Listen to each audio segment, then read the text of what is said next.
Superfast Chhattisgarh में आपका स्वागत है। मैं हूं आपके साथ आयुषी ओझा। बुलेटिन की शुरुआत करते हैं। बीजेपी ने राष्ट्रपति चुनाव के लिए द्रौपदी मुर्मू को उम्मीदवार बनाया है। वो एक आदिवासी चेहरा है। राष्ट्रपति पद के लिए पार्टी मुख्यालय में बीजेपी संसदीय बोर्ड की बैठक में इसका फैसला हुआ। इस बैठक में प्रधानमंत्री नरेंद्र मोदी, बीजेपी अध्यक्ष जेपी नड्डा, केंद्रीय गृह मंत्री अमित शाह, रक्षा मंत्री राजनाथ सिंह, केंद्रीय सड़क परिवहन मंत्री नितिन गडकरी और मध्य प्रदेश के मुख्यमंत्री शिवराज सिंह चौहान समेत संसदीय बोर्ड के अन्य सदस्य मौजूद रहे। मुर्मू झारखंड की राज्यपाल रह चुकी हैं। बार कोई ट्राइबल को भारतीय एनडीए की तरफ से हम कैंडिडेट बना सकेंगे, ऐसा संसदीय बोर्ड, पार्लियामेंट्री बोर्ड का मत था और इसलिए श्रीमती द्रौपदी मुर्मू इनको राष्ट्रपति का प्रत्याशी घोषित किया गया है एनडीए की तरफ से। और हम सब जानते हैं कि श्रीमती द्रौपदी मुर्मू जैसे राधाकृष्णन जी शिक्षा से जुड़े हुए थे, सर्वपल्ली राधाकृष्णन राष्ट्रपति के रूप में, उसी प्रकार द्रौपदी जी का भी जीवन आजीवन शिक्षा से जुड़ा रहा और वो टीचर के रूप में, शिक्षक के रूप में उन्होंने अपना जीवन प्रारंभ किया। एनडीए की ओर से द्रौपदी मुर्मू राष्ट्रपति पद के लिए उम्मीदवार हैं, जबकि यशवंत सिन्हा विपक्ष की ओर से साझा उम्मीदवार हैं।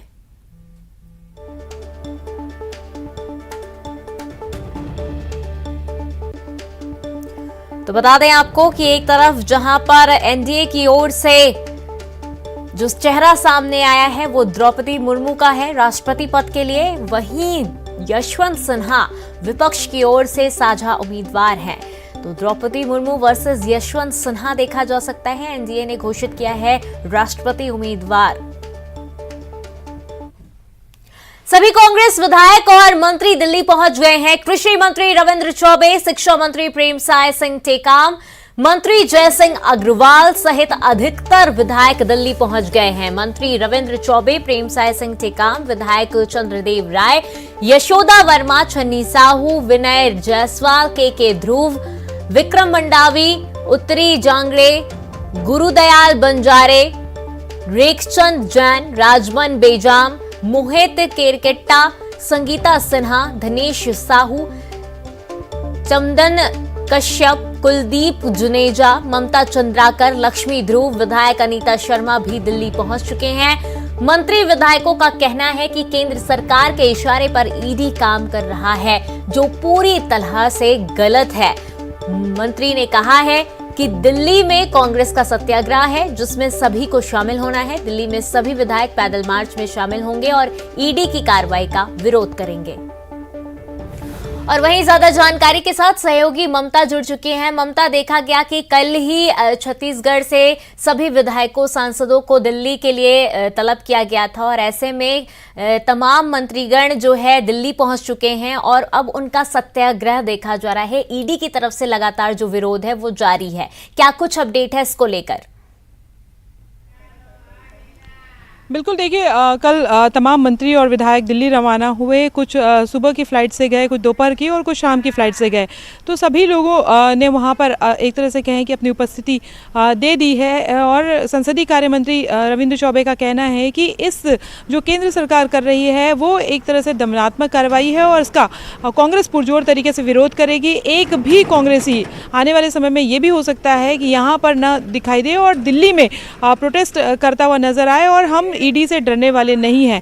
उनका कहना था कि पूरी तरीके से राहुल गांधी को जो है वो फंसाया जा रहा है और इसके लिए तमाम कांग्रेस के जो छत्तीसगढ़ के कांग्रेस के जो तमाम नेता हैं वो वहां पर विरोध प्रदर्शन के लिए मौजूद रहेंगे। आज भी वहां पर प्रदर्शन होगा, बैठक होगी और रणनीति को लेकर, और उसके बाद में तमाम विधायक, सांसद और देश भर से आए जो कांग्रेस नेता हैं वो ईडी के सामने प्रदर्शन करेंगे। लगातार पूछताछ हो रही है। कल भी राहुल गांधी से पूछताछ लगातार हुई। और इसको लेकर पूरे देश भर में विरोध देखा जा रहा है। तो जाहिर तौर पे तमाम विधायक हो, सांसद हो, निगम मंडलों के जो अध्यक्ष हैं वो सभी दिल्ली रवाना हो चुके हैं और वहाँ पर ईडी के सामने प्रोटेस्ट हो ही रहा है। इसके साथ ही छत्तीसगढ़ में भी लगातार जगह जगह पर प्रोटेस्ट कर रही है कांग्रेस। आज भी इसी तरह की स्थितियां नजर आ सकती हैं। जी ममता, देखा जा रहा है कि लगातार विरोध प्रदर्शन एक तरफ जहां जारी है, वहीं आरोपों का दौर भी जारी है। कांग्रेसियों की तरफ से लगातार सरकार पर आरोप लगाया जा रहा है कि 8 सालों में इन भाजपाइयों की तरफ से किसी पर भी कोई भी ऐसी कार्रवाई नहीं की गई। लेकिन ऐसे मुद्दे पर जो कि एक अखबार जो कि स्वतंत्रता संग्राम में काम आया था, उसको लेकर अब कहीं ना कहीं राहुल गांधी और सोनिया गांधी को परेशान किया जा रहा है और इसी के कारण ईडी सरकार के इशारे पर काम कर रहा है। बिल्कुल, देखिए लगातार कांग्रेस ये कहती आई है कि राहुल गांधी को फंसाया जा रहा है, सोनिया गांधी को परेशान किया जा रहा है और ये तो कांग्रेस के अपने तर्क है ही। लेकिन दूसरी तरफ अगर हम बात करें तो कांग्रेस अलग अलग मसलों पर लेकर केंद्र सरकार को घेर रही है। जैसे कि मुख्यमंत्री भूपेश बघेल ने कहा कि जो केंद्र सरकार है वो राज्य के जो अधिकारी हैं, नेता हैं, उनका फ़ोन टैपिंग भी करवा रही है। यानी पेगासस के मामले को लेकर जो बहुत पहले जिस तरीके से पूरे देश भर में मुद्दा गरमाया था, कल मुख्यमंत्री भूपेश बघेल के बयान के बाद में छत्तीसगढ़ में एक बार फिर से वो जो मसला है वो गरमा गया है। इसके साथ ही अगर हम बात करें तो जो कांग्रेस है उसका कहना है कि चाहे ईडी हो, चाहे सीबीआई हो या तमाम जो इन्वेस्टिगेटिव जो एजेंसीज हैं वो कठपुतली की तरह काम कर रही हैं केंद्र सरकार के, और केंद्र सरकार उनके जरिए डराने की कोशिश करती है। कोई भी मसला हो जिस पे अगर लगता है कि लोकहित में केंद्र सरकार के विरोध में खड़ा हुआ जाए, हम जनता की आवाज़ उठाते हैं, चाहे महंगाई के मुद्दे की बात हो, चाहे और भी जो मुद्दे हों, लेकिन उसी को लेकर अब जब केंद्र सरकार लड़ाई नहीं लड़ पा रही तो इस तरह के मसले लाती है और कोशिश ये करती है कि लीडरशिप को किस तरीके से दबाया जाए। और जब आप लीडरशिप को इस तरीके से परेशान करते हैं तो जाहिर तौर पर पूरे देश भर में एक अलग तरीके का भय का मैसेज जो है वो जाता है और इसी स्ट्रेटेजी पे केंद्र सरकार काम कर रही है, ऐसा कांग्रेस का आरोप है। जी तमाम जानकारी साझा करने के लिए ममता आपका धन्यवाद। और कांग्रेस विधायकों के दिल्ली बुलावे पर पूर्व सीएम रमन सिंह ने निशाना साधा है। उन्होंने कहा कि इस तरह से आंदोलन करके क्या होगा, बाहर हल्ला मचाने से क्या होने वाला है। उन्होंने तंज कसते हुए कहा कि ये सब सोनिया और राहुल गांधी के प्रति अपनी भक्ति दिखाने के लिए ये सब किया जा रहा है। वहीं नेता प्रतिपक्ष धर्मलाल कौशिक ने कांग्रेस के सत्याग्रह आंदोलन को नौटंकी बताया और कहा कि छत्तीसगढ़ में सरकार नहीं सर्कस चल रहा है।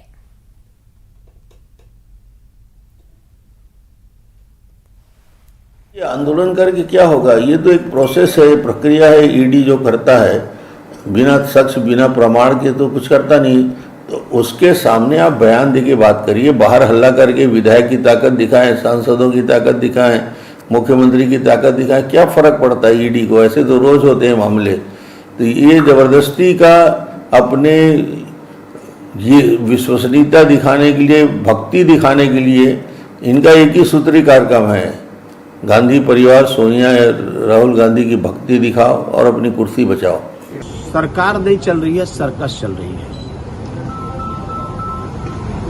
कि बार बार दिल्ली बुलाकर के आखिर क्या बताना चाहते हैं। छत्तीसगढ़ लगातार विकास के मामले में ठप हो रहे हैं, खाद की यहाँ उपलब्धता नहीं है, समस्याएं अनेक हैं, बिजली बिल को लेकर के लोग रोना रो रहे हैं और जो समस्या यहाँ पर है उसका निदान हो नहीं रहा है। और दिल्ली का दौरा लगा करके ये छत्तीसगढ़ के लोगों को केवल ध्यान आकर्षित करते हैं और 2.5 साल के बाद में मुझे लगता है कि इस प्रकार के केवल नौटंकी करने की आवश्यकता। राहुल गांधी को ईडी दफ्तर में पूछताछ के लिए बुलाने और अग्निपथ योजना को वापस लेने की मांग को लेकर दिल्ली में कांग्रेस ने प्रदर्शन किया है। देश भर के साथ ही छत्तीसगढ़ कांग्रेस के नेता प्रदर्शन में शामिल हुए हैं। प्रदर्शन में शामिल मुख्यमंत्री भूपेश बघेल ने केंद्र सरकार पर हमला बोलते हुए कहा कि केंद्र को अग्निपथ योजना वापस लेनी होगी। वहीं उन्होंने कहा कि देश हित की बात उठाने के कारण केंद्र सरकार राहुल गांधी को परेशान कर रही है। पहला मुद्दा अग्निपथ का है। अग्निपथ के खिलाफ में पूरे देश के युवा, चाहे बिहार से लेके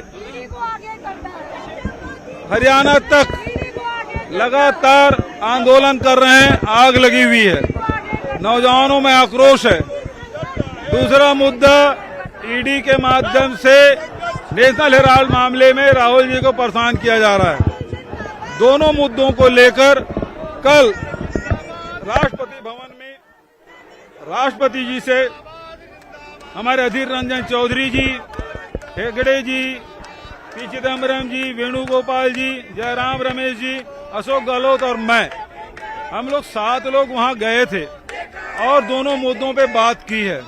तो पहला मुद्दा तो ये है कि देश के साथ खिलवाड़ नहीं होना चाहिए, देश की सुरक्षा के साथ खिलवाड़ नहीं होना चाहिए। फौज को मजाक मत बनाइए, नौजवानों के भविष्य को खराब मत करिए। और ये 4 साल की नौकरी के बाद वो लड़के क्या करेंगे, 25% वो लेने की बात कर रहे हैं, रोज वो नया बदलाव कर रहे हैं। दूसरा वो कह रहे हैं कि भाजपा कार्यालय में चपरासी रख लेंगे। पीसीसी अध्यक्ष मोहन मरकाम ने कहा कि केंद्र सरकार ईडी के जरिए राहुल गांधी को परेशान कर रही है। इसके साथ ही अग्निपथ योजना को लेकर भी केंद्र पर निशाना साधा है। सांसद दीपक बैज ने कहा कि कांग्रेस के नेता को डराने की कोशिश हो रही है, पार्टी किसी से नहीं डरेगी। हमारे विधायक आज 25-30 से ज्यादा विधायक आएंगे, कल भी आएंगे। जो बस्तर जैसे दूरस्थ अंचलों के विधायक लेट आएंगे तो आज कल तक सब विधायक आ जाएंगे। लंबी लड़ाई है और हम लड़ेंगे और जीतेंगे। निश्चित रूप से भारतीय जनता पार्टी, प्रधानमंत्री नरेंद्र मोदी हमारे नेता राहुल गांधी से डर चुके, इसलिए ईडी का प्रयोग लगातार आज 5वां दिन मानसिक रूप से प्रताड़ित करने का प्रयास कर रहे। लेकिन मैं आज भी दावे के साथ कहता हूं, हमारा नेता ईमानदार है, न डरने वाला है, न डरेगा, न कांग्रेस पार्टी डरी है, न हम लोग डरने वाले। हम चाहे इसके लिए चाहे सप्ताह दिन चले, महीना दिन चले, जब तक रहेंगे हम लड़ाई लड़ते रहेंगे सरकार के। दिल्ली में धरने दौरान मुख्यमंत्री भूपेश बघेल ने केंद्र सरकार पर फोन टैपिंग का भी बड़ा आरोप लगाया है। उन्होंने कहा कि बीजेपी छत्तीसगढ़ में भी राज्य सरकार को अस्थिर करने की कोशिश कर रही है। जो मुख्यमंत्री अशोक गहलोत जी राहुल जी के साथ दिए, उनके साथ सीबीआई की छापा उसके घर में पड़ा। अब मुझे जो जानकारी मिली है, छत्तीसगढ़ में भी इलीगल तरीके से फोन टेपिंग हो रहा है। अब अगला निशाना छत्तीसगढ़ का है। छत्तीसगढ़ में भी इलीगल तरीके से फोन टेपिंग हो रहा है। अब अगला निशाना छत्तीसगढ़ का है। इंडोनेशिया के बाली शहर में आयोजित ग्लोबल कॉन्फ्रेंस में उद्योग मंत्री कवासी लखमा शामिल हुए। ग्लोबल कॉन्फ्रेंस में उन्होंने औद्योगिक प्रतिनिधियों से चर्चा की और छत्तीसगढ़ में सस्टेनेबल डेवलपमेंट के क्षेत्र में हो रहे कार्यों के बारे में विस्तार से जानकारी दी। उन्होंने वहां के औद्योगिक प्रतिनिधियों से निर्यात संभावनाओं पर चर्चा की और उन्हें छत्तीसगढ़ में निवेश के लिए आमंत्रित किया।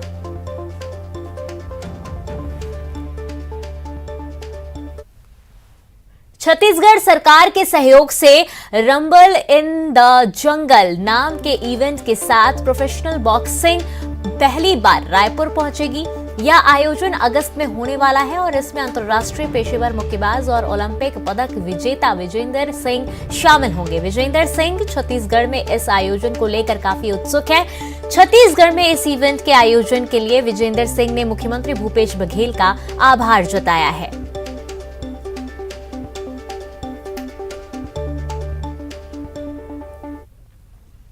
बलौदाबाजार से बड़ी खबर, पेट्रोल डीजल संकट पर कलेक्टर का आदेश आया है सामने। सरकारी गाड़ियों के लिए पेट्रोल डीजल रिजर्व रखेंगे पंप संचालक। पंप पर तेल रिजर्व रखने के लिए कलेक्टर का आदेश जारी है। पंप संचालकों को ऑनलाइन देना होगा जानकारी। तो बता दें आपको कि पेट्रोल डीजल के संकट को देखते हुए अब कलेक्टर ने आदेश जारी किया है कि सरकारी गाड़ियों के पेट्रोल डीजल रिजर्व रखे जाएंगे। पेट्रोल पंप संचालक की तरफ से पंप पर तेल रिजर्व रखने के लिए कलेक्टर का आदेश जारी किया गया है।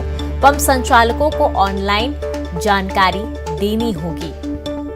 तो देखा जा रहा है कि कई पेट्रोल पंप में सूखे होने की वजह से ये अब आदेश जारी किया गया है। और रायपुर से बड़ी खबर, 24 घंटे में कोरोना के 88 नए मरीज मिले हैं। रायपुर में सबसे अधिक 31 मरीज मिले हैं। प्रदेश में एक्टिव मरीजों की संख्या 516 हुई है। तो एक बार फिर कोरोना का डर सताने लगा है, जहां पर देखा जा रहा है कि कोरोना के जो मरीज है उनमें इजाफा हो रहा है। 24 घंटे में कोरोना के 88 नए मरीज मिले हैं। रायपुर में सबसे अधिक 31 मरीज मिले हैं। धमतरी से बड़ी खबर, सड़क हादसे में बाइक सवार मीडिया कर्मी की मौत हो गई है। NH 30 पर भाटा गांव के पास हादसे में मौत हुई है। मृतक के पास मिले प्रेस कार्ड से उसकी शिनाख्त हुई है। कुरुद थाना क्षेत्र की ये घटना बताई जा रही है।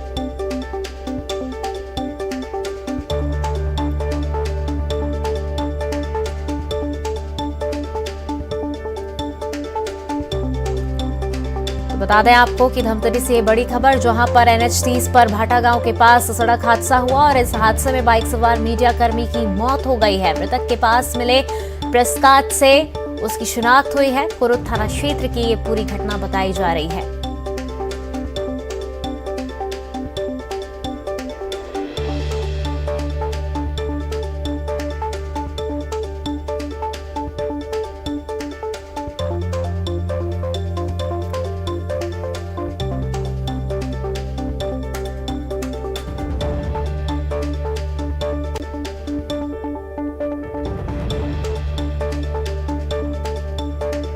सड़क हादसे में बाइक सवार की मौत हो गई है। उसके पास से प्रेस का कार्ड मिला है और ऐसे में प्रेस कार्ड के जरिए ही उसकी शिनाख्त हो पाई है। NH 30 पर भाटा गांव के पास ये सड़क हादसा हुआ है।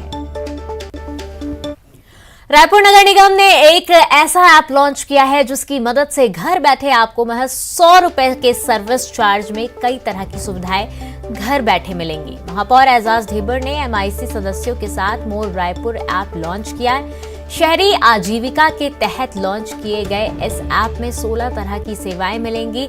इसके लिए आपको सिर्फ 100 रुपए सर्विस चार्ज देना होगा। पहले इस ऐप के लिए सर्विस चार्ज 200 रुपए रखा गया था, लेकिन MIC सदस्यों के साथ हुई चर्चा के बाद इसे 100 रुपए कर दिया गया। महापौर एजाज ढेबर ने बताया कि इस सर्विस ऐप को ट्रायल के तहत पहले नगर निगम के जोन 4 में फिलहाल लागू किया जा रहा है। इसके बाद सुझाव और शिकायतों के आधार पर अगर कोई खामी होती है तो उसे दूर किया जाएगा और फिर राजधानी के सभी 70 वार्डों में इस ऐप के जरिए सुविधाएं मिलनी शुरू हो जाएंगी। के आधार पर करीब 100 लोगों को इकट्ठा किया गया। 100 लोगों में करीब 42 लोगों का चयन करके हमने जोन 4 में, ये सिर्फ जोन 4 में किया गया है अभी, और 42 लोगों का रजिस्ट्रेशन कर इसमें भी किया गया है और सबका। अब बात कोरबा की, जहां जिला अस्पताल की सुरक्षा भगवान भरोसे हो गई है। नगर सेना का 5 साल का भुगतान बकाया होने की वजह से अस्पताल से सुरक्षा व्यवस्था हटा ली गई है।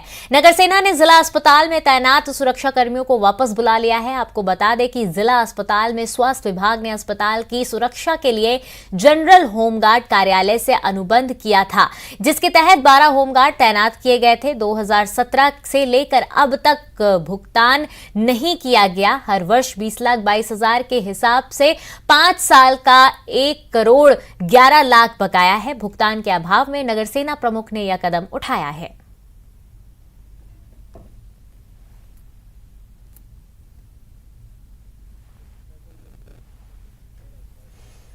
और चलिए अब रुक करते हैं टॉप 20 खबरों का।